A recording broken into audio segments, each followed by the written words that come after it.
చెరకు జ్ఞాని అయిపోయిన తర్వాత తీపి. చెరకుని తీసుకెళ్లి మరలో పెట్టినా నలిగిపోతూ తీపే ఇస్తుంది. కత్తి పెట్టి నరికినా తీయగానే ఉంటుంది. చెరుకుని తొడ మీద పెట్టి విరిచినా రసమంటుకున్న తొడ కూడా తీయగానే ఉంటుంది. పంటి కింద పెట్టి నవిలినా తీయగానే ఉంటుంది. అమ్మవారి అనుగ్రహం కలిగి పంచతన్మాత్రలు ఈశ్వరాభిముఖమై భక్తితో కూడిన కర్మాచరణము చేసి భగవద్దర్శనము కొరకు వెంపర్లాడి చిట్ట చివర ఇక్కడే ఈశ్వరుడున్నాడని గుర్తిరిగి తానే ఈశ్వరుడని తెలుసుకున్నటువంటి వాడు చిట్ట చివర ఏ స్థితికి వెడతాడో బ్రహ్మవిద్ బ్రహ్మైవ భవతి అయి వాడు జ్ఞాని అయిన తర్వాత వాడికప్పుడు కష్టం వచ్చినా నిష్ఠూరం వచ్చినా బాధ వచ్చినా వాడికి అది బాధ కాదు, వాడు సాక్షి. వాడు ఎప్పుడు యోగరతో వా భోగరతో వా సంగరతో వా సంగవిహీన యస్య బ్రహ్మణి రమతే చిత్తం నందతి నందతి నందత్యేవ. ఎప్పుడు ఆనందమే. ఇంకా మానవమానములన్న మాట లేదు. తుల్య నిందా స్తుతిర్మౌని సంతుష్టో జేనకేనచిత్ అనికేత స్థిరమతి భక్తిమాన్ మే ప్రియో నరః. అంతటి భక్తితో ద్వంద్వాతీతుడై ఈశ్వరుడు ఎంతటి ద్వంద్వాతీతుడో ఈయన అలాగే ఉంటాడు. వృషద్విచిత్ర తల్పయో భుజంగ ముక్తిక స్రజో గరిష్టరత్నలోష్టయో సుహృద్విపక్ష పట్టయో తృణారవింద చక్షుషో ప్రజామహీ మహేంద్రయో సమప్రవర్తయన్మన కదా సదాశివం భజే అంటాడు రావణాసురుడు.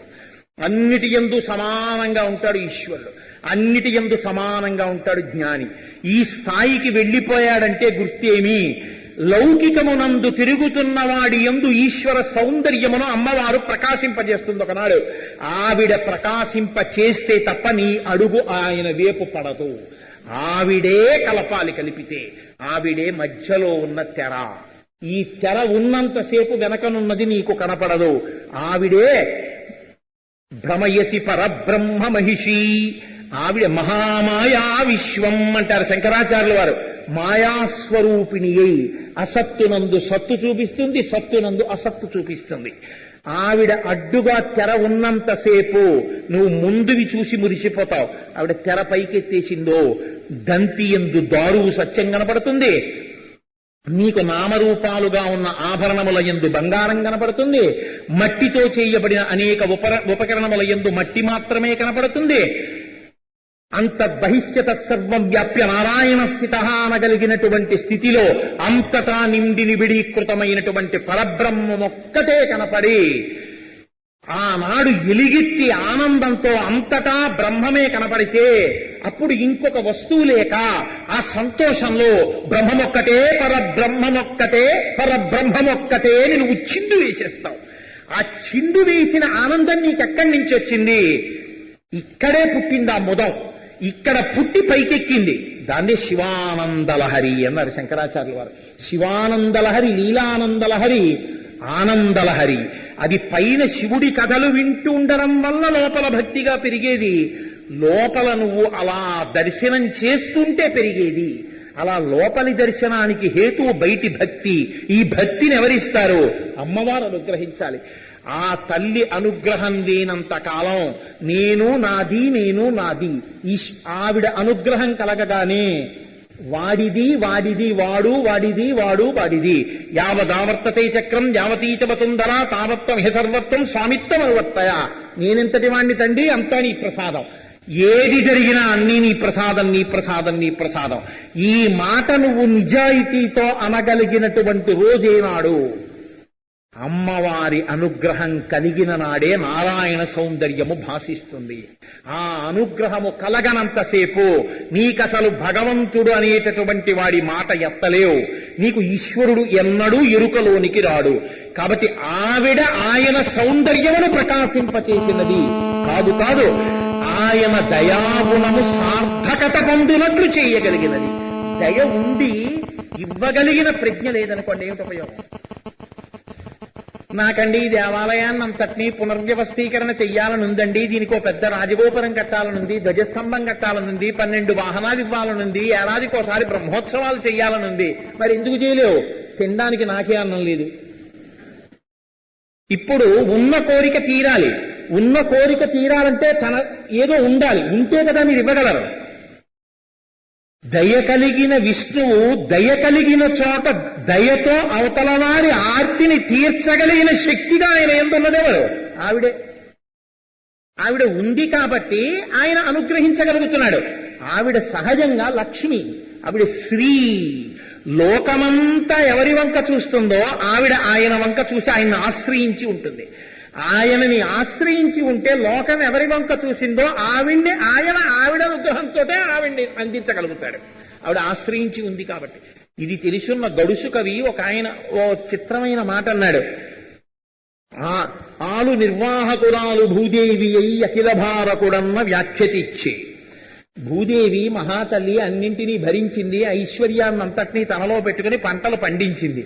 ఒక భార్యేమో భూదేవి, ఇంకొక భార్యేమో లక్ష్మీదేవి, కొడుకేమో మన్మధుడు బ్రహ్మగారు. వీళ్ళందరి యొక్క గౌరవం చేత నీకు గౌరవం వచ్చింది. నీకున్న గౌరవం ఏంది? నువ్వు చేసిందే ఉంది. ఆలుబిడ్డలు తెచ్చు ప్రఖ్యాతి గాని మొదటి నుండి నీవు దామోదరుడవే. చిత్ర చిత్ర ప్రకాశ దాక్షిణ్య భావ హత విమత జీవ శ్రీకాకుళ ఆంధ్రదేవ అన్నాడు కాసుల పురుషోత్తమ కవి. నిందాస్తుతి అంటే నిజంగా ఈశ్వరుడు చెయ్యడని కాదు, ఈయన ఆజ్ఞను ఆవిడ అనువర్తిస్తుంది. వాళ్ళిద్దరిది ఒకటే మాట.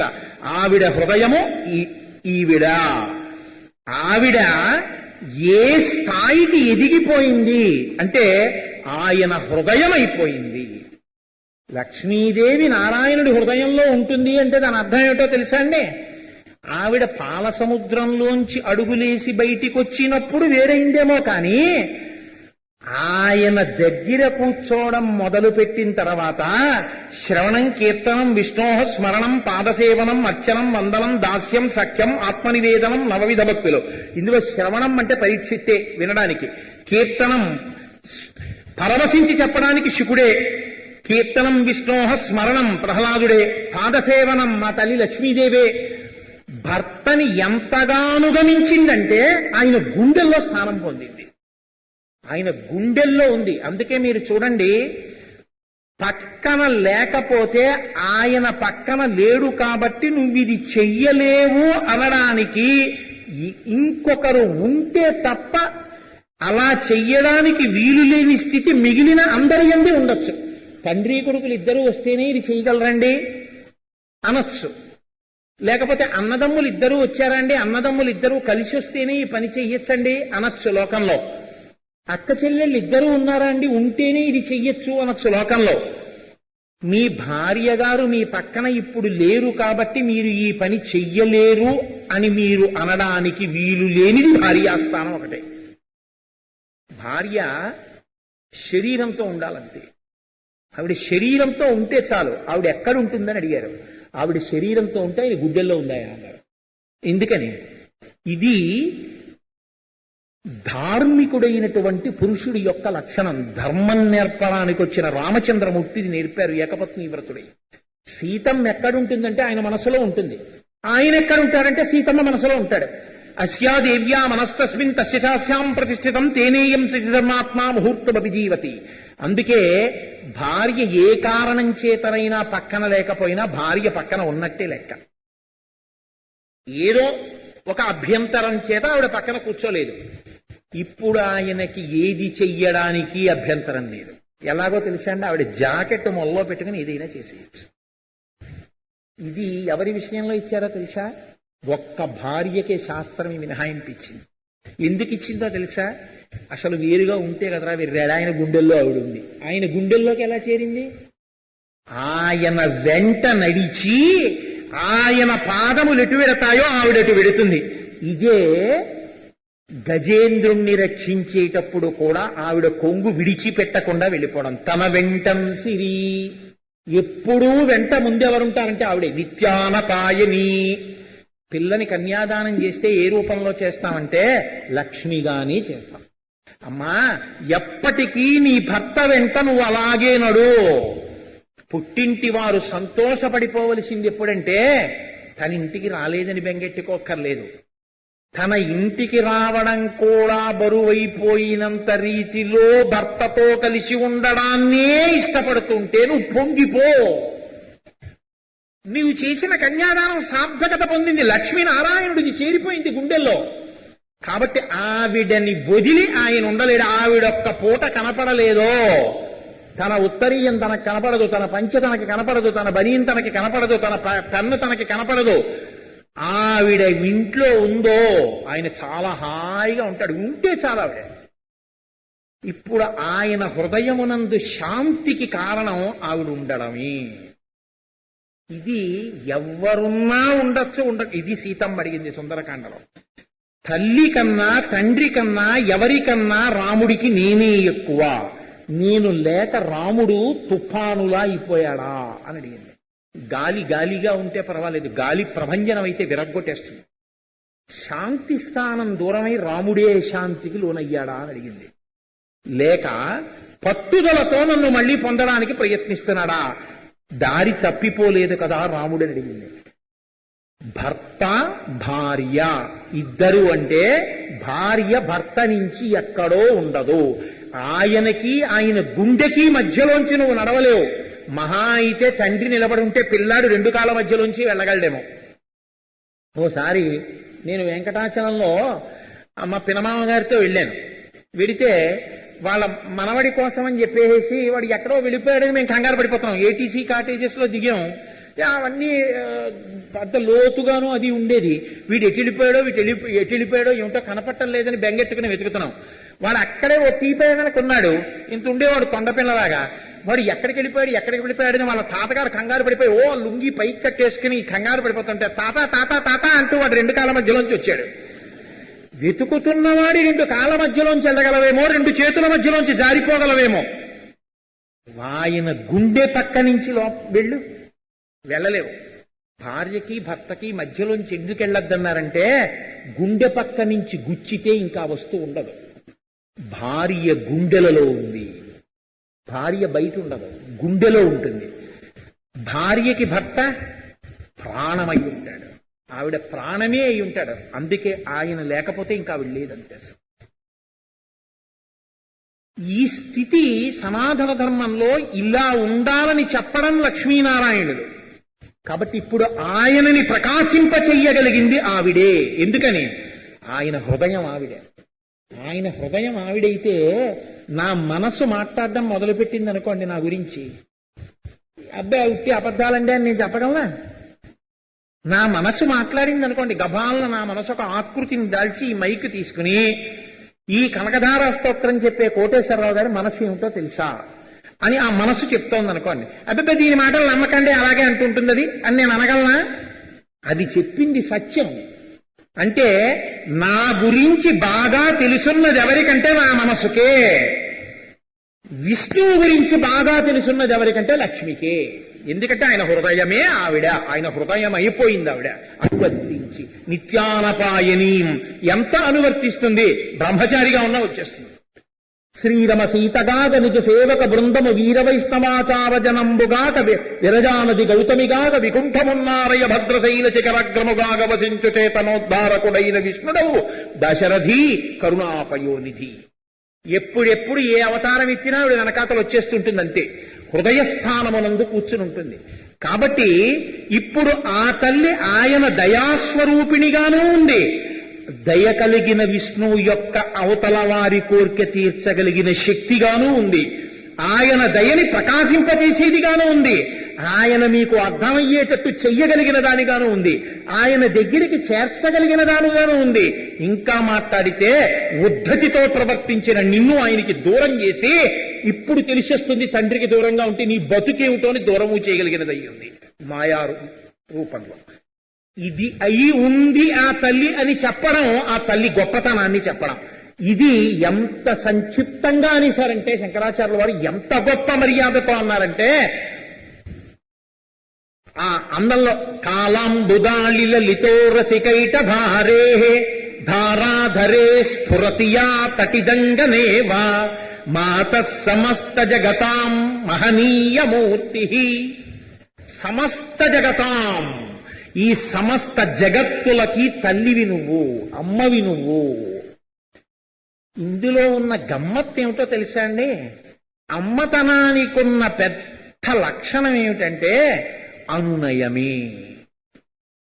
అనునయము అన్న మాటకు అర్థం ఏంటంటే ఎప్పుడూ కూడా శిక్ష వేయించిన వృద్ధి కొరకే తప్ప తనంత తాను శిక్ష వెయ్యలేనిది.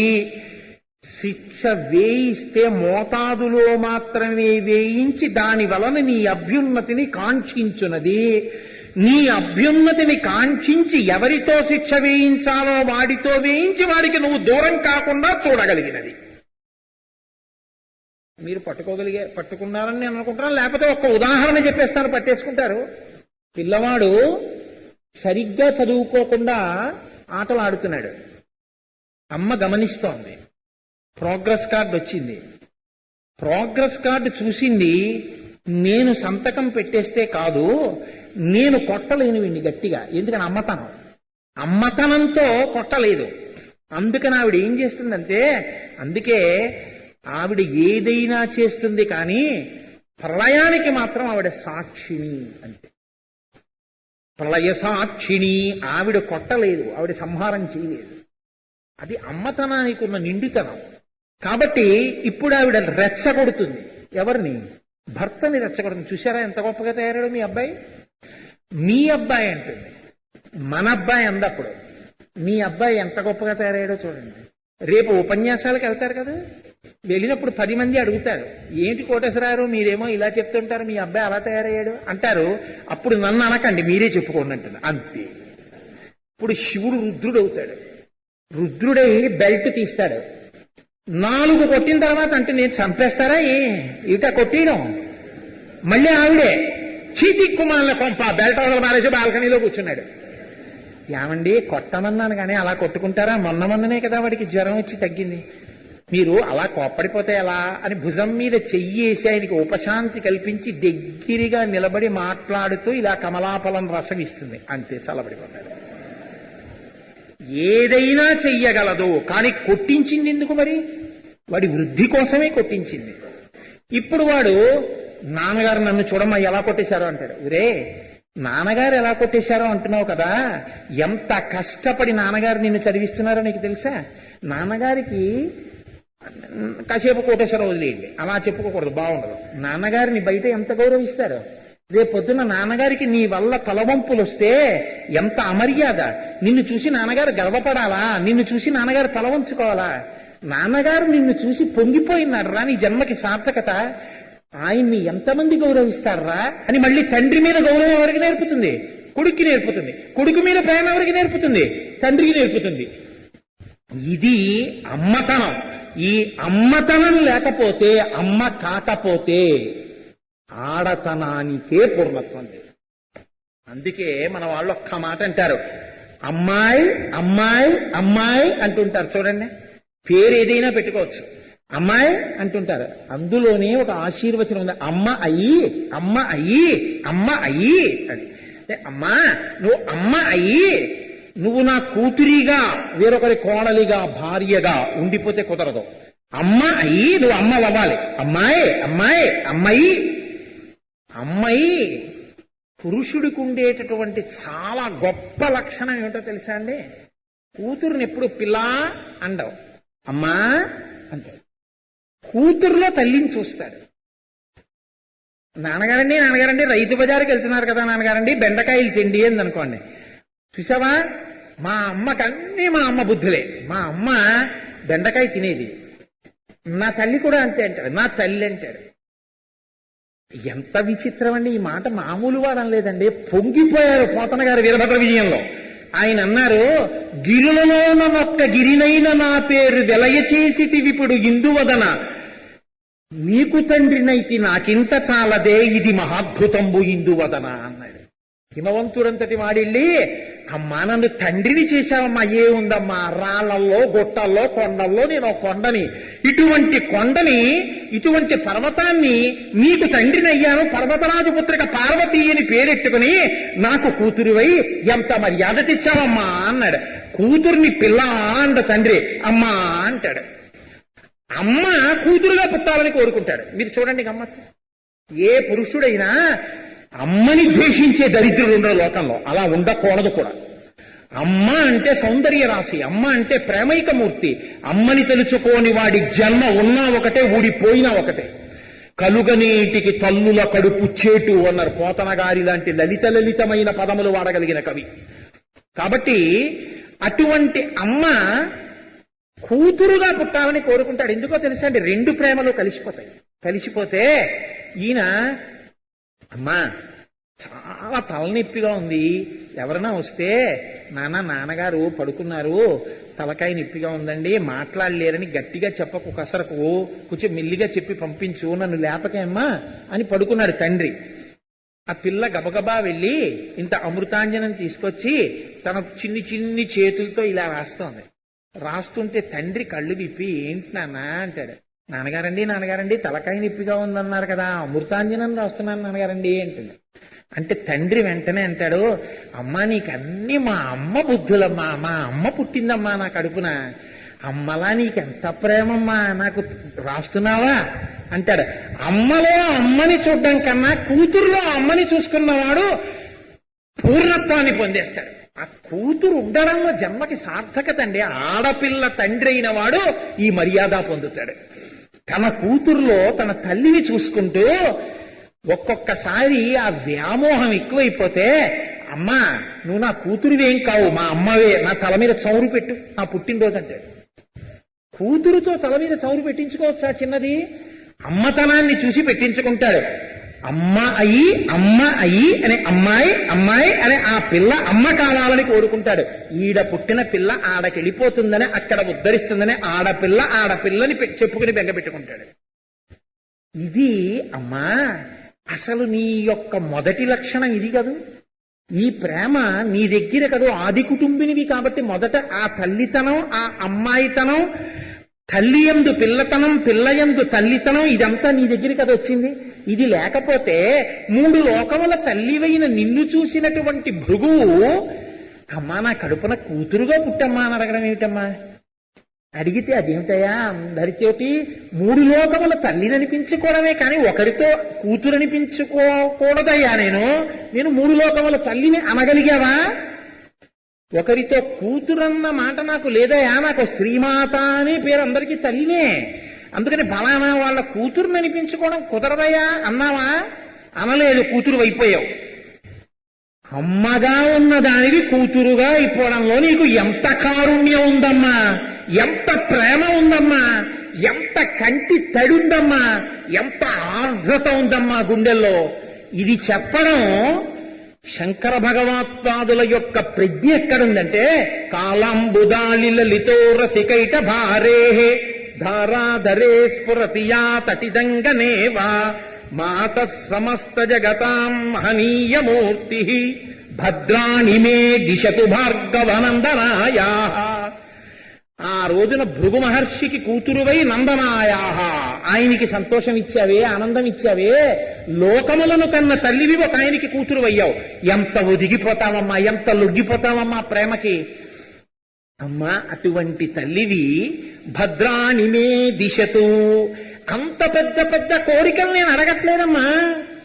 ఏ అమ్మతనం నిన్ను కట్టేస్తుందో ఆ అమ్మతనాన్ని చూసి నిన్ను ఒక్కసారి భద్రం కృప చెయ్యమంటున్నాను. ఏ అమ్మతనం చూసి ఇమ్మంటావయ్యా? అమ్మా నేను బ్రహ్మచారిని పిల్లాన్ని, ఆకలితో వచ్చి నిలబడి భవతి భిక్షాం దేహి అన్నాను. బయటికి వచ్చి నన్ను చూసింది బ్రహ్మచారిని, పిల్లాడు ఆకలితో వచ్చి భవతి భిక్షాం దేహి అన్నాడు. వెయ్యడానికి లేదే అని ఇవ్వని నిన్ను నిందించలేదు. అమ్మతనంతో లోపలికెళ్ళి పరిగెత్తుకెళ్ళి తను తినవలసింది తినకుండా తెచ్చి నాకేసేసింది. ఎంత అమ్మతనం చూపించిందమ్మా. ఆ అమ్మతనంలో ఉన్నటువంటి మాధుర్యానికి పరాకాష్ఠ నువ్వు. నీనాడు ఆవిడ దగ్గర అనుభవించిన అమ్మతనానికి ఆవిడని త్రైలోక్య జననివైన నీ వలన ఉపకారం పొంది ఆవిడ భద్రత పొందాలని కోరకపోతే, అమ్మా ఈవిడ దగ్గర బిడ్డడిగా భవతి భిక్షాందేహి అని పుచ్చుకున్న ఉసిరికాయకి సార్థకత ఎక్కడుందమ్మా? ఏమని తినను దీన్ని? నేను తినాలంటే తల్లి ఆవిడికి భద్రతని కృపచేయి. ఆనాడు తల్లికి బిడ్డడుగా నేను సార్థకత పొందిన వాడిని అవుతాను. అమ్మా నన్ను కొడుకుగా నిలబెట్టాలంటే పుచ్చుకున్న తల్లి ముందు నిలబడిన నేను రేపొద్దున్న ఒక్క తల్లికి బిడ్డండి కాను, నా జోలిలో భిక్ష పెట్టిన ప్రతి తల్లి నాకు తల్లే అని నేను సన్యసించగలగాలంటే ఈ తల్లిని నువ్వు కృప చెయ్యాలమ్మా, నన్ను కృప చెయ్యాలి. నేను నమ్మిన నీ ప్రేమ నిజమని నువ్వు ఇవాళ నిరూపించాలి. కాబట్టి అమ్మా నువ్వు ఆ భద్రాన్ని కృప చెయ్యమ్మా. ఒక్కసారి ఇవిడికి భద్రం కళ్యాణం మంగళం శివం శోభనం శుభం సంపద ఐశ్వర్యం సంపత్తి సుఖం ఇవన్నీ పర్యాయ పదాలే. కాబట్టి అమ్మా ఇవన్నీ నీ చేతిలో ఉన్నాయి. సమస్త విభూతులు నీవి, సమస్త స్త్రీలకు స్త్రీవి నువ్వు, త్రైలోక్య జననివి నువ్వు ఇస్తానంటే వద్దనే వాళ్ళు ఎవరమ్మా? నువ్వు మేఘం లాంటి దానివమ్మా, మేఘము యొక్క ఆ గుండెని ప్రకాశింపచేయగలిగిన దానివమ్మా. అటువంటి తల్లిదండ్రులయ్యుండి మీరివ్వరా? ఇవ్వడానికి కదమ్మా మేఘం ఏమీ చూడకుండా వర్షించేస్తోంది కదమ్మా. అలాంటిది చూడడానికి అవకాశం ఉండి ఎప్పుడో ఏదో చేయలేదనొచ్చా అమ్మా? ఇది నా చేతిలో వేసింది కదమ్మా, ఈ ఉసిరికాయ సాక్ష్యం కదమ్మా, అందుకని నువ్వు కురిపించద్దా అమ్మా, భద్రం ఇవ్వద్దా అమ్మా? ఇన్ని అడగకుండా అడగడం ఆ శ్లోకంలో ఉన్న అర్థం. కాబట్టి కాళాంబుదాళి లలితో రసికైట భారే ధారాధరే స్ఫురతియా తటిదంగమేవ మాత సమస్త జగతాం మహనీయమూర్తి. ఇది ఆ మహనీయమూర్తిత్వం. మహనీయమూర్తి భద్రాణి మే దిశతు భార్గవనందనాయా. అసలు ఆ మహనీయమూర్తిత్వం గురించి ఒక్క మాట చెప్పి పూర్తి చేస్తాను. లోకంలో అమ్మవారు ఏదైనా తీస్తుందట, అమ్మని మాత్రం తీయదు. అమ్మని తీస్తే అమ్మనే తీసేసిన నిన్ను అమ్మ అని ఎలా పిలవని అంటాడేమో. అందుకనిట అమ్మవారు అమ్మని 4 స్థానాల్లో సృష్టించింది. ఒకటి కన్న తల్లి. కన్న తల్లి శరీర ధర్మం రీత్యా ఒక రోజున వెళ్ళిపోతుంది, తప్పదు. అమ్మ వెళ్ళిపోయింటే మళ్ళీ వచ్చే జన్మ వరకు ఇంకా అమ్మలా పెట్టే చెయ్యి మాత్రం లేదు. భార్య ఎంత గొప్పదైనా కావచ్చు, అన్నం పెట్టడం అంటే జీవితంలో అమ్మ చేతి అన్నమే అన్నం. భార్యాస్థానంలో అలా పెట్టడం కుదరదు. నా బిడ్డలకి తల్లిగా మళ్ళీ అమ్మగా అన్నం పెట్టి ఆ గౌరవాన్ని పొందుతుంది. నా భార్యాస్థానంలో నా తల్లి స్థానంతో పోటీ ఉండదు. అమ్మ చేతి అన్నమే అన్నం, అమ్మ చేతి అన్నం అమృతమే. ఒకసారి జీవితంలో అమ్మ వెళ్ళిపోతే ఆ స్థానాన్ని భర్తీ చేసి నీకు అలా అన్నం పెట్టే స్థానం ఇంకొకటి లేదు లేదు లేదు. ఇక లేదంటే అమ్మే పెట్టాలన్నావు కాబట్టి నువ్వు ఇంకో జన్మెత్తాలి. అంటే అమ్మ ఇంకా నా జీవితంలో ఇక అమ్మ చేతి అన్నం తినే భాగ్యం నాకు లేదా? అప్పుడు నిన్ను ఇంక అమ్మా అని పిలవడం ఎందుకు? నాకు ఇంత ఘోరమైన కష్టాన్ని నువ్వు ఇస్తే అంటాడేమోనని అమ్మవారుట అమ్మ స్థానంలో ఇంకొకరిని సృష్టించింది. అది గోమాత. అమ్మ చేతిది దొరకలేదని బెంగ పెట్టుకోకు. ఆవు పాలు ఒక్క ఉద్ధరిణుడు తాగు. అమ్మ చేతి అన్నంలో ఎంత అమృతం ఉందో ఆవు పాల చుక్కలో అంత అమృతాన్ని అమ్మవారు నింపి అట్టే పెట్టింది. అందుకే ఆవుకి వెళ్ళి ఒక అరటిపండు పెడితే నీ అమ్మకి నువ్వు చేత్తో దగ్గర కూర్చుని కలిపి, అమ్మా నాడు నాకు గోరు ముద్దలు పెట్టావు, ఇవాళ నీకు పెడతానని అన్నం పెడితే పళ్ళు ఊడిపోయిన అమ్మ, ముడతలు పడిపోయిన ముఖం ఉన్న అమ్మ నవ్వుతూ పొంగిపోయి ఇంకా చాలేరా అని చెయ్యి అడ్డు పెట్టి తానే తిని పొంగిపోయిన అమ్మలా అరటిపండు నువ్వు ఇలా పెడుతున్నప్పుడు ఇలా ఇలా అంటూ చూస్తూ అరటిపండు తిన్న ఆవు మళ్ళీ నీ అమ్మ నీ చేతి అన్నం తిన్నట్టే. పెట్టడానికి అమ్మ చేతి అన్నం పుచ్చుకోవడానికి స్థానం ఖాళీ అయిందని తన్ని ప్రశ్నించకూడదని అమ్మ గోమాతని సృష్టించింది. అమ్మా ఎప్పుడైనా పెట్టడానికైతే ఉంది, కానీ నాకు బాధ వస్తే పరిగెత్తుకుంటూ వెళ్ళి మా అమ్మ ఒడిలో సేద తీరేవాణ్ణి. అమ్మ ఒడి లేదుగా నాకు అంటావేమో. దేశమాతని సృష్టించి నీవు ఏ దేశంలో ఉన్నావో ఆ దేశము నీకు తల్లి, కన్న తల్లి. ఈ తల్లిని ఎక్కడ నువ్వు కూర్చున్నా నువ్వు నీ తల్లి ఒడిలో కూర్చున్నట్టే. అందుకే ఇది ఎవడు చూడగలిగాడో వాడు ఋషే. వందే మాతరం, వందే మాతరం, సుజలాం సుఫలాం మలయజ శీతలాం సస్య శ్యామలాం, వందే మాతరం, మా అమ్మకి నమస్కారం, మా అమ్మకి నమస్కారం అని భరతమాతని కీర్తించిన బకించంద్ర చటర్జీ ఒక ఋషియే. భూమాత యందు, దేశమాత యందు పరాశక్తి దర్శనం చేశాడు ఆయన. 4వది పరాశక్తి. అన్ని అమ్మల రూపం ఆ తల్లి. ఆ పరాశక్తినే అమ్మగా కొలవగలిగిన వాడికి అమ్మ లేకపోవడం అన్న మాట లేనే లేదు. అమ్మా అయ్యా అంచు ఎవ్వరిని నేనన్నం శివా నిన్నేను సుమి, నీమది తల్లి తండ్రులటంచం చూడగాబోకు నాకిమ్మై తల్లియు తండ్రియున్ గురుడు నీవే కాక సంసార పుంచిమ్మచీకటి కప్పకొండ కనుమా శ్రీకాళహస్తీశ్వర అంటాడు ధూర్జటి. ఇది అమ్మవారిగా కూర్చున్న అమ్మ మనసు. మహనీయమూర్తి. ఇది ఆవిడ మహనీయమైన తత్వం తల్లిగా. అమ్మా ఇంత ప్రేమ ఉన్నదానివే, అమ్మతనం అంటే ఏమిటో తెలుసున్నదానివే, అమ్మ కాకపోయినా అమ్మలా భిక్షాందేహి అంటే ఉన్న ఒక్క ఉసిరికాయ వేసేసిన ఆ అమ్మ ప్రేమని చూసి కొడుకుగా త్రైలోక్య జననివైన నిన్నడుగుతున్నాను, భద్రాని మే దిశతు, ఈవిడికి భద్రనీయమ్మా అని అడుగుతున్నాను. అమ్మా ఇవ్వకుండా ఉంటావా అమ్మవైన నువ్వు? ఇచ్చి తీరుతావమ్మా, ఎందుకంటే ఈవిడ తల్లి అయితే నువ్వు 3 లోకములకు తల్లివి. శంకరులు ఈ మాట అన్నాక కదలకుండా ఉండడం సాధ్యం అండి అమ్మవారికి? ఆగిందై. ఇలా చెప్పే ప్రజ్ఞ కలిగినవాడు మళ్ళీ రావద్దు. తనంత తాను చెప్పడం చేత కాకపోయినా ఇవాళ ఈ పిల్లవాడు చెప్పింది చెప్పినా గుర్తొచ్చి సంతోషించి ఇస్తాను ఎదరెదర లోకంలో. కాబట్టి చెప్పని ఈ పిల్లవాడు ఇన్ని శ్లోకాలు చెప్తాడో, ఈ శ్లోకాలు ఇన్ని చెప్తే ఒక్క శ్లోకమైనా వస్తుందేమో రేపు పొద్దున్న ఈ జాతికి అని నా తల్లి శ్లోకాలు అయ్యే వరకు కనకధార ఆపింది. లేకపోతే ఉత్తర క్షణంలో కురిపించుండేది అమ్మవారు. అంత గొప్ప స్తోత్రం కనకధార. ఇవాళ 2 శ్లోకాలు కూడా చెప్పలేకపోయాను. ఆశలావు పీక సన్నం, కనీసం 5 శ్లోకాలు చెప్పేద్దామని వచ్చా, ఒక్క శ్లోకం అవ్వలేదు. కానీ నాకేం బెంగలేదు, చాలు. సంతోషంతో చెప్పుకున్న ఏదైనా నాకు తృప్తి. కాబట్టి రేపటి రోజున కనకధార పూర్తయిపోతుంది. ఎలా అయిపోతుంది అంటే, నా చేతిలో ఉంటే చెప్పానా, నా చేతిలో ఉంటే లేకపోవడం వల్ల అయిపోదా? చక్కగా పూర్తవుతుంది. రేపటి కనకధార పూర్తవడంలో ఒక అత్యద్భుతమైనటువంటి శ్లోకాన్ని శంకరులు ప్రాణప్రతిష్ఠ చేశారు. 9 వరకు చూపులు చెప్పి తర్వాత వెళ్ళారు. ఆ శ్లోకం ఎక్కడుందో, దాని శక్తి ఏమిటో, అది ఎందుకు పిల్లలందరికీ కంఠోపాఠం కావాలో, ప్రతి వాళ్ళు ఎందుకు కనకధార చదవాలో, దాని శక్తి ఏమిటో ఆ శ్లోకాన్ని అనుసంధానం చేస్తూ కనకధార మీద విహంగ వీక్షణం చేసి రేపు పూర్తి చేయగలిగినటువంటి శక్తిని తల్లి తన నిర్హేతుక కృపాకటాక్ష వీక్షణముల చేత నా యందు ప్రసరించుగాక. ఆశ్చర్యం ఏమిటంటే శుక్రవారం నాడే పూర్తవుతాం. ఇవన్నీ ఊహించి నేను ఇవ్వలేదు, యథార్థంగా చెప్తున్నాను. శుక్రవారం నాడు కనకధార పూర్తి చేస్తున్నాం. కాబట్టి రేపు చక్కగా పూర్ణాహుతి చేద్దాం. జగద్గురుకృతమైనటువంటి కనకధారా స్తోత్రం మీద గత 4 రోజులుగా మీకు కొంత విషయాన్ని మనవి చేసి ఉన్నాను. శంకర భగవత్పాదులు అమ్మవారి చూపులను ప్రధానంగా ఆధారం చేసుకుని ఆ స్తోత్రం చేశారు అని మీకు నేను మనవి చేశాను. ఎందుకంటే ఆ తల్లి తన చూపులతో ఇప్పుడు ఆర్తితో ఉన్నటువంటి ఒక కుటుంబాన్ని ఉద్ధరించాలి.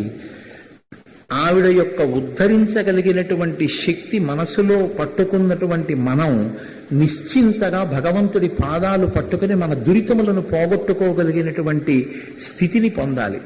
దీనికోసం ఏకకాలంలో దేశంతో కాలంతో సంబంధం లేకుండా ఎప్పటికీ ఆర్తులైన జనులకు పనికొచ్చేటట్టుగా స్తోత్ర నిర్మాణం చేస్తూ అప్పటికీ ఆర్తితో ఉన్నటువంటి ఆ కుటుంబాన్ని ఉద్ధరించడం కోసమని బాలశంకరులు చేసినటువంటి స్తోత్రమైన కనకధారలో నిన్నటి రోజున కాలాంబుదాళి లలితో రసికైటభారే ధారాధరే స్ఫురతియా తటిదంగనేవ మాత సమస్త జగతాం మహనీయమూర్తి భద్రాణి మే దిశతు భార్గవనందనాయా. ఆ శ్లోకాన్ని విజ్ఞాపన చేసి ఉన్నాను. తర్వాతి శ్లోకంలో శంకరులు అంటారు, బాహ్వంతరే మురజిత శ్రిత కౌస్తుభేయ హారావళీవ హరినీలమయీ విభాతి కామప్రదా భగవతోపి కటాక్షమాల కళ్యాణమావహతు మే కమలాలయాయా అంటారు. ఇవాళ అమ్మవారిని పిలిచేటప్పుడు కమలాలయ అని పిలిచారు. అందులో ఆయన అంటారు, అమ్మా ఇప్పుడు ఆ శ్రీ మహావిష్ణువు యొక్క వక్షస్థలం గురించి మాట్లాడుతున్నారు. బాహ్వంతరే మధుజిత శ్రిత కౌస్తుభేయ అని మొదలెట్టారు. దర్శనము అన్న మాటకు అర్థం ఏమిటంటే అది అనుభవించినటువంటి వాడు చెప్పేటటువంటి విషయం చాలా గమ్మత్తుగా ఉంటుంది. అది చూసినటువంటి వాడు చెప్పే ప్రజ్ఞ వేరు, కేవలం విన్నవాడు చెప్పేటటువంటి ప్రజ్ఞ వేరు. శంకరాచార్యులు వారు ఇవాళ మాట్లాడుతున్నటువంటి మాటని మీరు పరిశీలనం చేస్తే శంకరులు ఖచ్చితంగా విష్ణు దర్శనం చేసి ఉన్నారు అన్న విషయం మీకు స్ఫుటంగా తెలుస్తుంటుంది. బాహ్వంతరే అంటారు. ఇప్పుడు ఆయన ఉరసి అన్న మాట వాడలేదు. నిన్నటి రోజున కాలాంబుదాళి లలితో రసి అన్న మాట వాడారు వక్షస్థలానికి. ఇవాళ అలా అంటలేదు, అనకుండా బాహ్వంతరే మురజిత శ్రిత కౌస్తుభేయ అంటున్నారు. బాహ్వంతరే అంటే బాహువుల యొక్క మధ్య ప్రదేశము అని. బాహువులు అంటే ఇవి, ఈ బాహువుల యొక్క నడిమి ప్రదేశము అంటే ఇది. ఇప్పుడు ఇదేమిటిది? వక్షస్థలమే. కాబట్టి ఇప్పుడు ఆయన శ్రీ మహావిష్ణువు యొక్క వక్షస్థలం గురించే మాట్లాడుతున్నారు. ఎందుకు ఆయన వక్షస్థలం గురించే మాట్లాడతారు అంటే, ఆ వక్షస్థలంలో శ్రీ మహాలక్ష్మి కొలువై ఉంది. మీరు ఒక విషయాన్ని బాగా జ్ఞాపకం పెట్టుకోవలసి ఉంటుంది. ఇక్కడ శ్రీ మహాలక్ష్మి ఏం చేస్తుంటుంది? ఎప్పుడూ ఆయన పాదముల దగ్గర కూర్చుని ఉంటుంది. అమ్మవారుగా తనంత తానుగా కూర్చుంటే పాదాల దగ్గర, అయ్యవారు ఒక్కరూ నిలబడి ఉంటే, అమ్మవారు కనపడకుండా అయ్యవారు ఏకబేరమూర్తిగా నిలబడ్డారనుకోండి, ఇప్పుడు అమ్మవారు ఎక్కడుంది? వక్షస్థలంలో ఉంది. అదేమిటి? ఆవిడొస్తే పాదాల దగ్గర ఉందా, ఆయన నిలబడితే వక్షస్థలంలో ఉందా? అదేమిటండి? ఆయన్ని ఎప్పుడూ ఎక్కడుంటుందో ఆయన నిలబడ్డప్పుడు అక్కడే కదా ఉండాలి. ఆయన ఒక్కరూ నిలబడినప్పుడు కూడా పాదాల దగ్గరే ఉండాలి లక్ష్మీదేవి. అంతేకాని ఒక్క విష్ణువుని చూపించినప్పుడు గుండెల్లో ఎలా పెడుతున్నారు మీరు? పోనీ ఏదో తెలియక పెట్టారులేండి, దాని గురించి పెద్ద అల్లరి ఏముంది, అందామనుకున్నామా? లక్ష్మీం క్షీరసముద్రరాజ తనయాం శ్రీరంగ ధామేశ్వరీం అంటున్నాం. ఆయన యొక్క గుండెల యందే ఆవిడుంది. పైగా మీరు భాగవతాన్ని పరిశీలనం చేస్తే అమ్మవారు తనంత తానుగా కోరి కోరి ఆయన యొక్క వక్షస్థలం వంక చూసి చూసి ఆయన గుండెల్లోకి ప్రవేశించింది. ఇప్పుడు తనంత తానుగా కనపడితే పాదాల దగ్గర ఉంటుంది, ఆయన ఒక్కడు నిలబడితే ఆయన ఒక్కడే ఉన్నాడు కాబట్టి ఆవిడ లేకపోవడం అన్నది ఉండదు. ఇప్పుడు ఆవిడ ఎక్కడుంది? ఆయన గుండెల్లోనే ఉంది. కాబట్టి ఇప్పుడు లక్ష్మి లేని నారాయణుడు ఉంటాడా? అసలు ఉండడు. అసలు ఆ దర్శనం ఇవ్వడంలోనే పక్కన లక్ష్మి లేనట్టు ఉంటూ లక్ష్మితోనే ఉంటాడు నారాయణుడు. ఇది అసలు తత్వంలో చిత్రం. మాంసనేత్రంతో చూసి చెప్పారనుకోండి ఆయన ఒక్కరే ఉన్నారండి అనిపిస్తుంది. కాదు, తప్పది. ఆవిడిప్పుడు ఉన్నారు ఆయనతో. ఆవిడ ఆయనతో ఎలా ఉంటారు? ఆవిడైతే పాదాల దగ్గర కూర్చుంటారు, ఆయనైతే గుండెల్లో పెట్టుకుంటారు. అలా ఎలా కుదురుతుంది?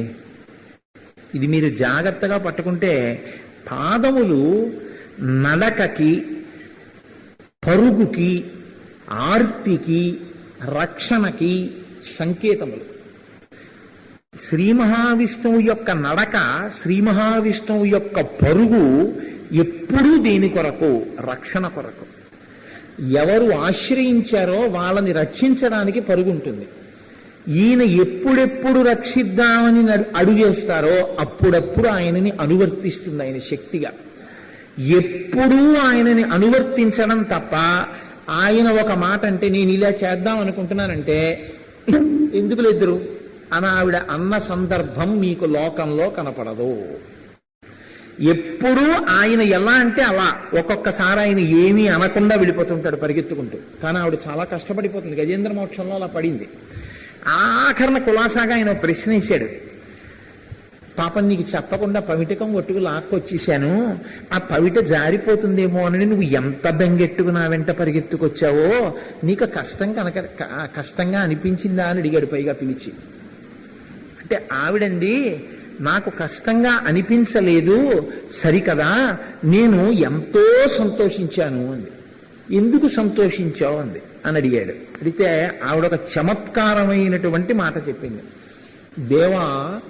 దేవర పాదంబులు, దేవర అడుగులు భావంబున నిలిపి అనువర్తించుట నాదు పని. నేను ఎప్పుడూ ఏం చేస్తుంటానంటే మీ అడుగులు ఎటు వెడతాయన్నదే చూస్తూ, మీ అడుగులు ఎటు వెడితే వాటిని నా గుండెల్లో పెట్టుకుని నేను వాటిని అనువర్తిస్తూ ఉంటాను. కనుక ఏమి చెప్పేదా? కావునను దేవా ఏమి చెప్పేదా? ఏం చెప్పమంటావు? నీ వెంటనే వచ్చుచుంటి అఖిలాధిపతి అన్నవాడు. కాబట్టి ఎప్పుడూ నేను నీ వెంట వస్తూ ఉంటాను అంది. అంటే అనువర్తిస్తూ ఉంటాను. నువ్వు ఇది చేస్తానంటే ఇది చెయ్యొద్దని ఆవిడ ఎప్పుడు అందం. ఆయన ఎవరినైనా అనుగ్రహిద్దాం అనుకున్నప్పుడు ఆయన అనుగ్రహించడానికి ప్రకటనమైన శక్తిగా లక్ష్మి ఆయనని ఆశ్రయించి ఉంటుంది.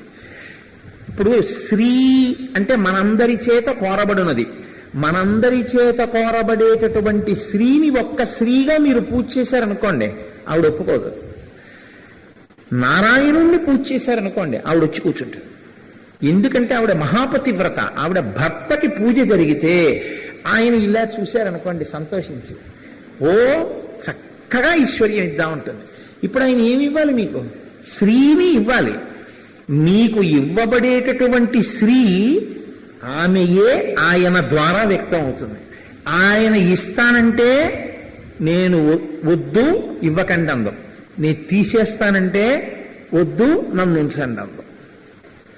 ఎప్పుడూ ఆయన అనువర్తిస్తుంది. ఇంత అనువర్తిస్తుంది కాబట్టి తనంత తానుగా పాదాల దగ్గర కూర్చుంటుంది. ఇంత అనువర్తిస్తుంది కాబట్టి ఆయన గుండెల్లో పెట్టుకున్నాడు. ఇది లక్ష్మి నారాయణుడికి గుండెల్లో ఉంటుంది. లక్ష్మిగా తాను పాదాల దగ్గర ఉంటుంది. అందుకే నవవిధ భక్తుల్లో పాదసేవ చెప్పినప్పుడు లక్ష్మి, నారాయణుడికి చెప్పినప్పుడు గుండెల్లో ఉంటుంది. అది భర్త దగ్గర పొందిన స్థానం. అందుకే మనం కన్యాదానం చేస్తే తామర పువ్వులో పెట్టే తీసుకొస్తాం ఆడపిల్లని. ఎందుకంటే తామర పువ్వు లక్ష్మీ స్థానం. లక్ష్మీ స్థానంలో పెట్టి తీసుకొచ్చి అల్లుడికి కాళ్ళు కడుగుతాడు కన్యాదాత. అల్లుడు తనకన్నా చిన్నవాడు.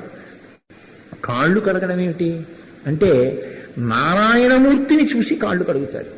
కాళ్ళు కడిగి ఈ పిల్ల పుట్టినప్పుడే ఆడపిల్ల, ఈడపిల్ల కాదు, ఈమె లక్ష్మి, నీది, సహజంగా నీ సొత్తు, నీ సొత్తు నీకు ఇస్తున్నాను స్వీకరించమని కన్యాదానం చేస్తాడు.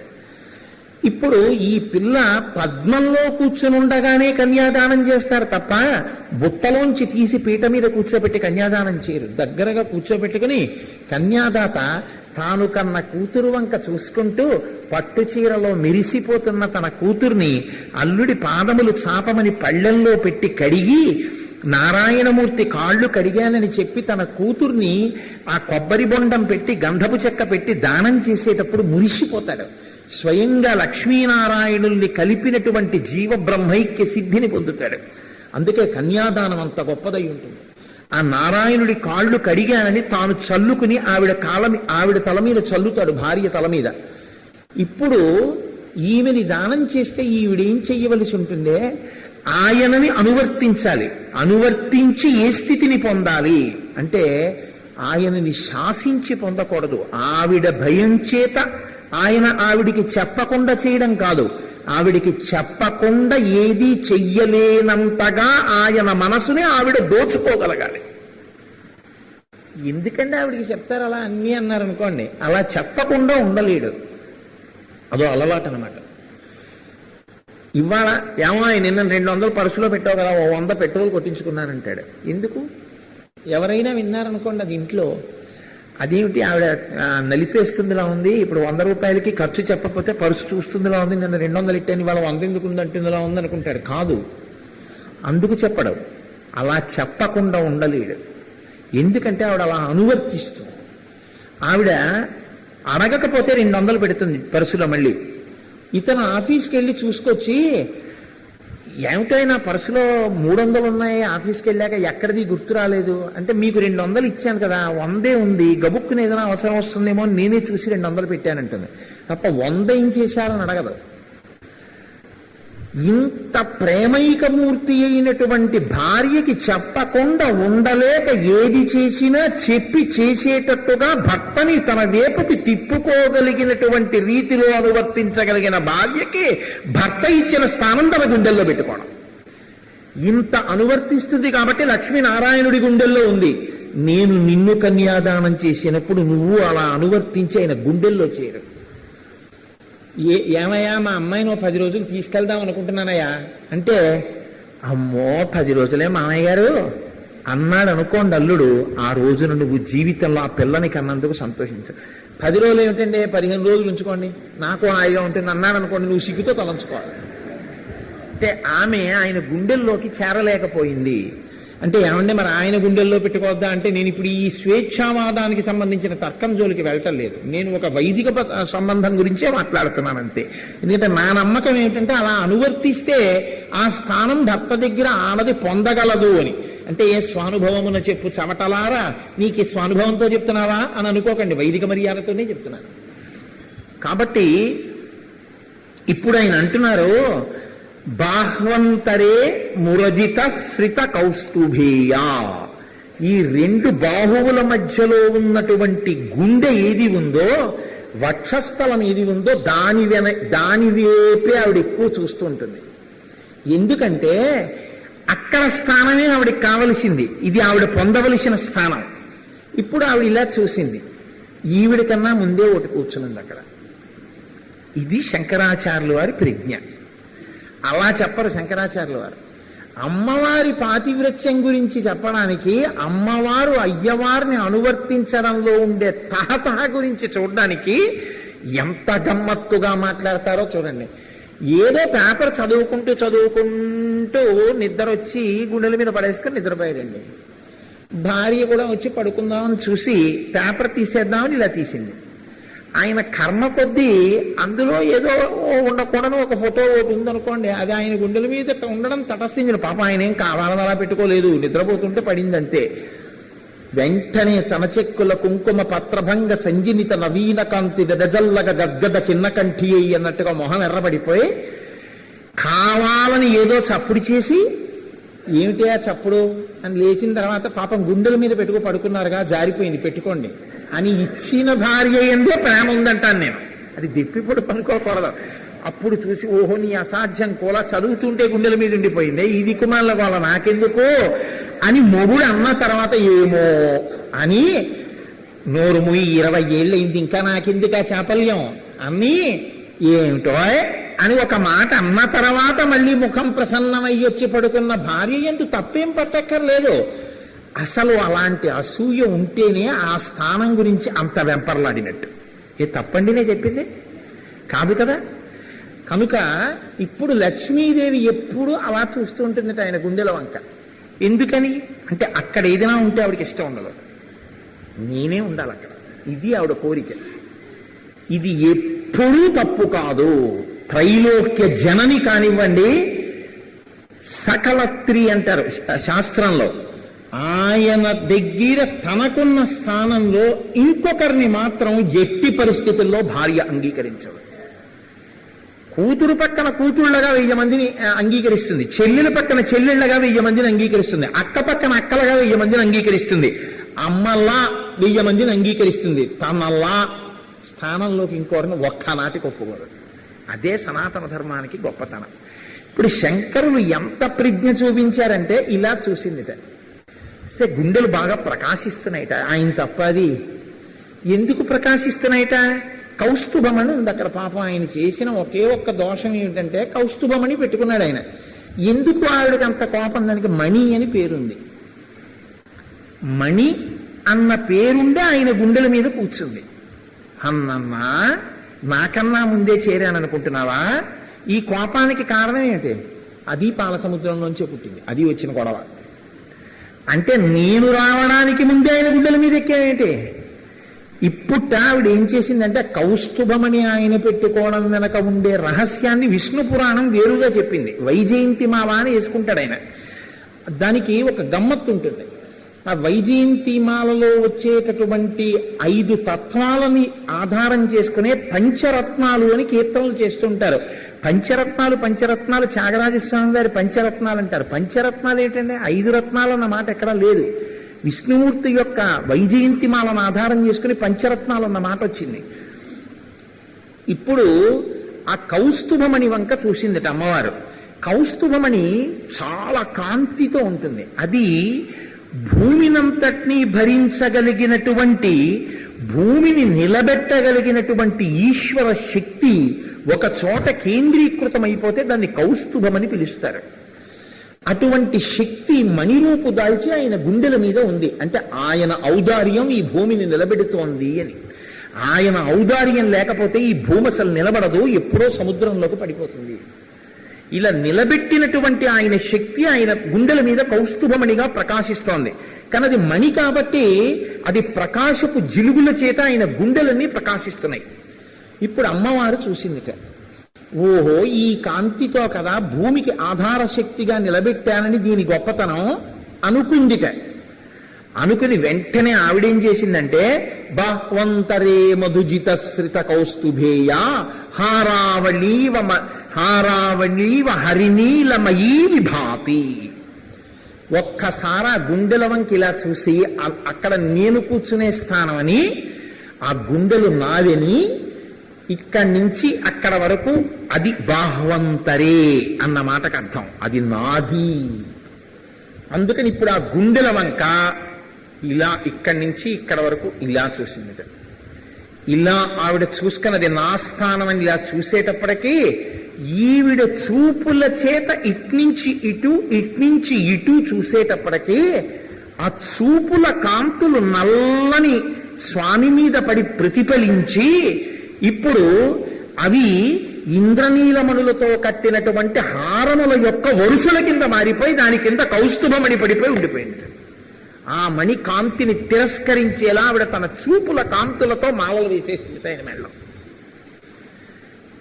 అంటే నిజంగా ఒక మణిని తీసుకొచ్చి గుండెల మీద పెట్టుకుంటే వచ్చేటటువంటి దీప్తి కన్నా లక్ష్మీదేవి ఇట్నుంచి ఇటు ఇట్నుంచి ఇటు ఆయన గుండెల వంక ఇలా చూస్తే ఆ చూపుల వలన ఆయన గుండెల మీద ఏర్పడేటటువంటి మాల కాంతి ఇంద్రనీలమణుల కాంతి. ఒకటి గమనించండి, ఇంద్రనీలమణి చల్లటి కాంతినిస్తుంది. ఆవిడ చూపు ఎప్పుడు అలా ఆయన గుండెల వంక చూసినా కనురాపు తగిలే చూపు కాదు. ఆ చూపు ఎంత చూసినా ఆయనకి శ్రేయస్సునే ఇస్తుంది, ఆయనకి సుఖాన్ని ఇస్తుంది, ఆయనకి రక్ష పెడుతుంది, ఆయనకి ఆనందం ఇస్తుంది. అలా ఇవ్వగలిగినటువంటి చూపు. కాబట్టి ఇప్పుడు బాహ్వంతరే మురజిత శ్రిత కౌస్తుభేయ హారావళీవ హరినీలమయీ విభాతి. హార ఆవళి, ఆవళి అంటే వరుస, దీప ఆవళి, దీపావళి అంటే దీపముల వరుస, హారావళి అంటే హారముల వరుస. ఒక పెద్ద హారముల వరుస వేసేసినట్టుగా చూసింది ఆవిడ. ఇప్పుడు ఇది ఏం చేస్తోందట? కామప్రద, ఆయన కోరికలు తీరుస్తోందట. ఇది చాలా చమత్కారమైన మాట శంకరాచార్యులు వారు వేసింది. ఇప్పుడు లక్ష్మీదేవి అలా శ్రీ మహావిష్ణువు వంక చూస్తే శ్రీ మహావిష్ణువు యొక్క కోర్కెలు తీర్చగలిగిన చూపాచూపు అన్నారు. శ్రీ మహావిష్ణువు యొక్క కోర్కెలు తీర్చగలిగిన చూపు అంటే ఆయనకి కూడా కోరికలు ఉంటాయా? ఆయన కూడా ఏదైనా ఇది చేద్దాం అది చేద్దామని ఏమైనా అనుకుంటారా? అంటే త్రిమూర్తి తత్వమునందు ఆయన స్థితికారుడు. స్థితికారుడు అంటే దాని అర్థం ఏమిటంటే ప్రధానంగా ధర్మాన్ని నిలబెడుతూ ఉండాలి, ధర్మమునకు హాని కలిగించేటటువంటి వాళ్ళని తొలగతోస్తూ ఉండాలి, వాళ్ళని పడగొడుతూ ఉండాలి. ధర్మాన్ని ఎప్పుడూ కూడా నిలబెట్టడం కోసమని ధర్మాన్ని ఆశ్రయించినటువంటి వాళ్ళకి తాను అండగా నిలబడాలి. ఇలా నిలబడగలిగినటువంటి శక్తిగా ఆయన యందు ప్రకోపించి ప్రకాశించేటటువంటి శక్తి ఏది ఉందో ఆ శక్తియే లక్ష్మిగా ఉంటుంది.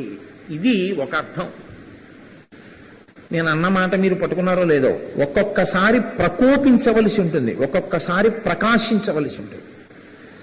నేను మీకు ఒక ఉదాహరణ చెప్పవలసి ఉందనుకోండి.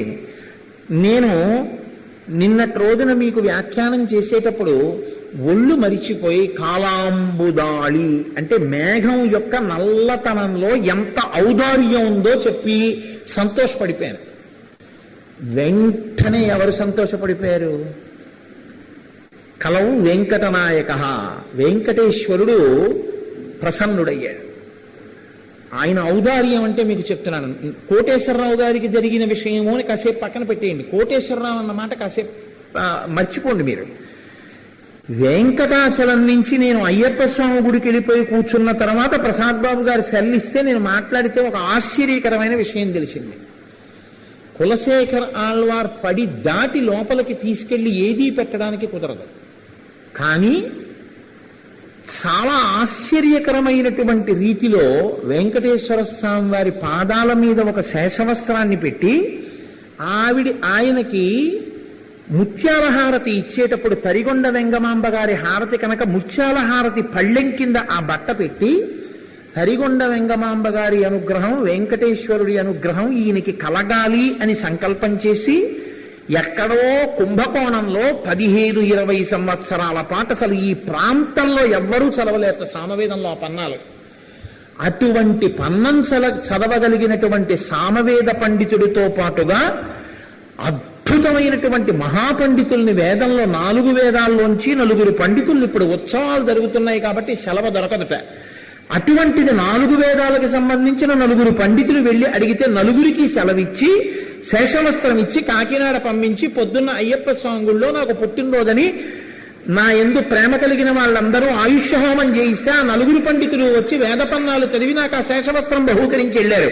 ఇప్పుడు చెప్పండి ఇది ఎవరనుగ్రహం? వాళ్లే అన్నారు మాట. ఇది మేము నిమిత్తం వెంకటేశ్వరుడు వెనక నుండి నడిపించిన జగన్నాటక సూత్రధారి అన్నారు వాళ్ళు. కాలాంబుదాళి ఆయన అయ్యాడా కాలేదా? ఒక భక్తుడు నమ్మకంతో అరిచి చెప్పుకుంటే వీడి భక్తుల నమ్మకం నిలబెట్టడమే కనకధార యొక్క ఉద్దేశ్యం అని నేను చెప్తున్నాను. ఈశ్వరుడు నువ్వు నమ్మావో నమ్మలేదో గొంతు చించుకుని అరిచావు, అది యథార్థమని నేను ఇవాళ కాకినాడ పట్టణానికంతటికి నిరూపించడానికే ఆనాడు కనకధార కురిసినట్టు ఇవాళ నా శేషవస్త్ర ధార కురిపించాను. ఇది కనకధారే అని చెప్పడానికే తన శేషవస్త్రాన్ని పంపించాడు. ఏం అనుమానం మీకు? నాకైతే ఏమీ అనుమానం లేదు. ఇప్పుడది తలుపు ఈశ్వరుడు యొక్క ప్రకాశం అనుగ్రహించాడు. ఒక్కొక్కసారి ప్రకోప రూప అనుగ్రహం ఉంటుంది. అది ఎలా ఉంటుంది? దాన్ని చూడడం భయం వేస్తుంది, కానీ అదప్పటికి అవసరం అవుతుంది. ఉన్నాడండి వెంకటేశ్వరుడి పక్కనే ఉన్నటువంటి మూర్తి ఉగ్ర వెంకటేశ్వరుడు ఉంటాడు. సూర్యోదయం అయిన తర్వాత బయటికి పొరపాటున ఒక్కసారి తీసుకొచ్చారు ఆయన్ని. తిరుమలంతా అంటుకుపోయింది. సూర్యకిరణం ఆయన మీద పడకూడదు. కొన్ని తిథుల్లోనే అసలు ఇంకా సూర్యోదయం అవ్వడానికి గంట ముందరే మాడవీధుల్లో తిప్పి గబగబా లోపలికి తీసుకెళ్లిపోతారు ఆయన్ని. ఉగ్ర వెంకటేశ్వరుడు అని ఉన్నాడు. ఎందుకు ఉగ్రత పొందుతాడు? అంత ప్రసన్నమూర్తే, ఆయనకి కోపం ఎందుకు అంటే ఆయనే చెప్పాడు ఎందుకు కోపం వస్తుందో ఆయనకి. ఆయనకి కోపం రావడానికి కారణం ఏమిటంటే తనని నమ్ముకుని బతుకుతున్నటువంటి భక్తుల్ని చెనకే ప్రయత్నం చేస్తే ఈశ్వరుడు ఉగ్రుడవుతాడు. ఉగ్రుడైతే ఏం చేస్తాడంటే మామూలుగా చంపేయడు. ఆ చంపడం, ఆ చచ్చిపోవడం కూడా చాలా భయంకరంగా ఉంటుంది.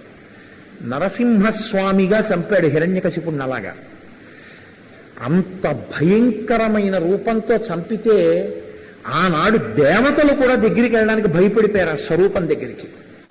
కానీ ప్రహ్లాదుడు మాత్రం వెళ్ళగలిగాడే, వెళ్ళి నమస్కారం చేయగలిగాడే. లక్ష్మీనారసింహుడై ఇప్పటికీ ఉన్నాడే. అది భక్తులకి ఎంత ఊరట కలిగించే స్వరూపం అంటే పరమభక్తుడైనటువంటి వాడు ఆ స్వరూపాన్ని చూసి వెటకారం ఆడి వెళ్ళిపోతాడు.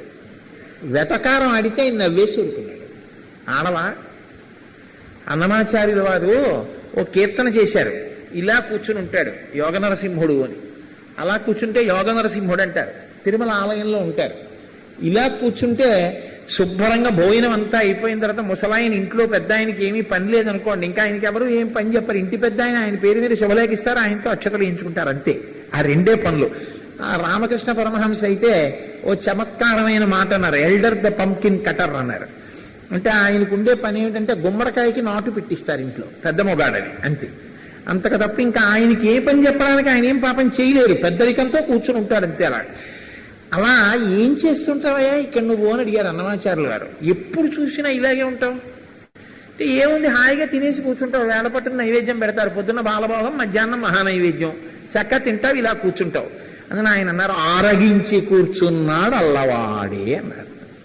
కీర్తన చేయలే అన్నమాచార్య వారు, చక్కగా తిని కూర్చున్నాడు, చూడండి ఎలా కూర్చున్నాడు అన్నారు. ఏమన్నా చేశాడా? భావన సౌకుమార్యం. భక్తుడు ఇంటి పెద్దగా ఎంత చక్కగా కూర్చున్నావా, చక్క వేళపట్టును తినేసి కూర్చున్నావు, పనే పాడా? ఆయనైతే పాపం వచ్చే భక్తులందరినీ చూడాలి, కాపాడాలి. ఇప్పుడు నీకేముంది పని? ఇప్పుడు ఎవరు హిరణ్యకశిపులు లేరు, అందుకని చక్కగా వేళపట్టున భోజనం చేయడం, అలా కూర్చోవడం. ఆరగంచి కూర్చున్నాడు అల్లవాడే అని పల్లవి చేశారు. ఏమన్నా అన్నాడేమిటి? ఉగ్రుడు అయ్యాడా? అవడు. ఎవరి పట్ల ఉగ్రుడు? హిరణ్యకశిపుడికి ఉగ్రుడు. కాబట్టి ఒకనాడు ప్రకోప రూపంలో ఉంటాడు, ఎక్కువ ప్రకాశ రూపంలో ఉంటాడు.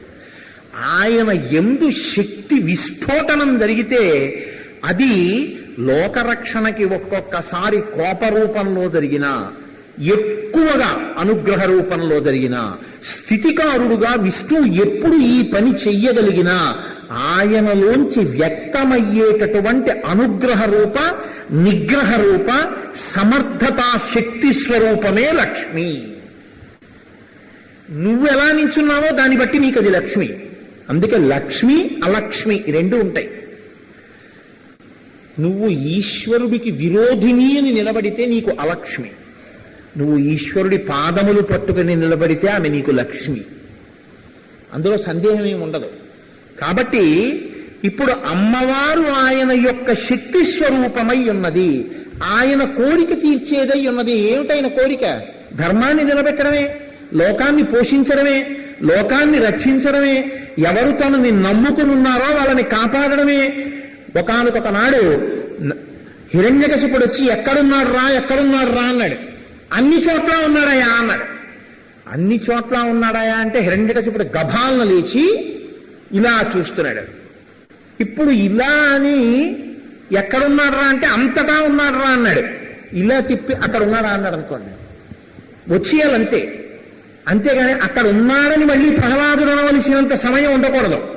కాబట్టి హరి సర్వాకృతులం కలండనుచు ప్రహ్లాదుండు భాషింప, ఎందును లేడు లేదనుచు దైత్యుండు తర్జింప, శ్రీ నరసింహాకృతి దాల్చనచ్యుతుడు నానాజంగమ స్థావరోత్కర గర్భంబుల అన్ని దేశముల ఉద్దండ ప్రభావంబున. సమస్త లోకములు ఒక నారసింహం అయిపోయింది. ఎక్కడి నుంచి పిలిస్తే అక్కడి నుంచి రావడానికి సిద్ధపడ్డాడు. ఇప్పుడు తాను లోకమంతటా నిండిన వాడే ప్రహ్లాదుడికి అనుగ్రహ రూపంలో, హిరణ్యకశపుడికి నిగ్రహ రూపంలో, బ్రహ్మగారికి ఆయన మాట ఇచ్చినది చెడిపోకుండా ఇచ్చిన మాటకి నిలబెట్టగలిగినటువంటి మినహాయింపుల రూపంతో, ఇన్నిటిని ఏకకాలమునందు నిర్వహించగలిగిన దక్షతా రూపంతో నరసింహావతారాన్ని పొందారు.